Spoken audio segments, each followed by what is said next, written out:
আমাদের জাতীয় পার্টির বর্তমান চেয়ারম্যান জনাব জিএম কাদের স্যারকে নিয়ে আপনার মহান দরবারে হাত তুলেছি খোদা, আপনি আমাদের দোয়াগুলো কবুল আর মঞ্জুর করেন।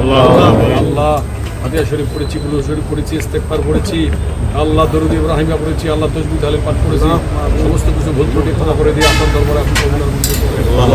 ইয়া আরহামার রাহিমিন, আমিন সুম্মা আমিন, বিরহমাতিকা ইয়া আরহামার রাহিমিন। আল্লাহ যে মাইয়াতের কবরের পাশে দাঁড়িয়ে আপনার দরবারে হাত তুলেছে, রব্বুল আলামিন আল্লাহ মাইয়াতের সন্তান আমাদের সঙ্গে হাত উত্তোলন করেছে। রব্বুল আলামিন আপনার হাবিব হাদিস শরীফের মধ্যে ইরশাদ করেন, কোন সন্তান যদি পিতামাতার জন্য হাত তুলে আমিন আমিন করে, সেই দোয়া পর্দা ছাড়া আপনি কবুল এবং মঞ্জুর করেন। আমিন। রব্বুল আলামিন আল্লাহ যেই দিন মালাকুল মাউত পাঠিয়ে দিবেন, আমাদের সকলের জবানে ঈমানি কালিমা জারি করে দিয়েন, লা ইলাহা ইল্লাল্লাহ মুহাম্মাদুর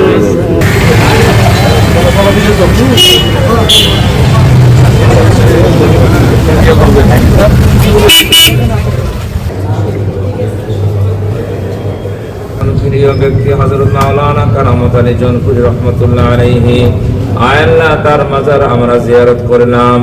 ওয়া সালামুন আলাল মুরসালিন ওয়ালহামদুলিল্লাহি রাব্বিল আলামিন বিরহমাতিকা ইয়া আরহামার রাহিমিন।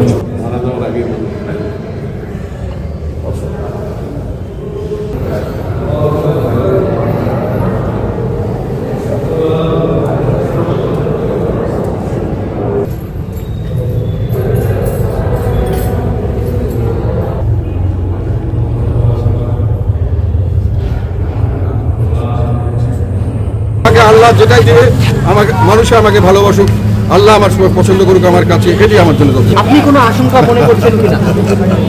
বাড়ির ছেলে শোনো, আশঙ্কা আমি মনে করলেও কোনো যায় আসে না, আমি এটাতে কোনো পাত্তাই দেবো না। যারা বলছে তারা কাপুরুষ, সামনে এসে কথা বলুন।